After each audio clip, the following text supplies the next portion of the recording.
Hey guys, welcome back to Digital Digest, and in this video I'm going to show you how to create seller account on Temu.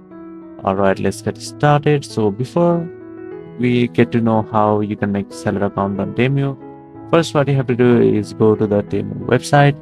So here you can see I am on my Temu website, which is temu.com, and over here you can see there are various products.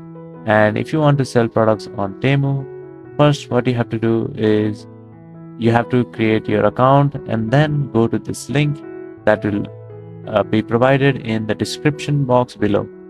So here you can see, after you go to this website, here you have an option to translate.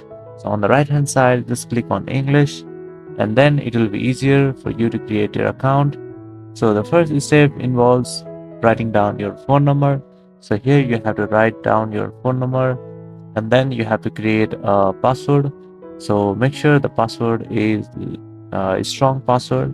So here enter your phone number, and over here you have to set your password. And now what you have to do is enter your 6-digit code. So you'll get that code in your mobile number, and you have to enter the code over here, and then just click on register.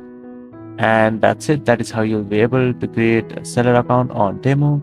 The link to create the seller account will be provided in the description, so you can just check out the description and then you can register your account on your own. So that's it. That is how you'll be able to create seller account on Temu. Thank you for watching this video, and I'll see you on the next one. Also, don't forget to subscribe to our channel for more videos like this.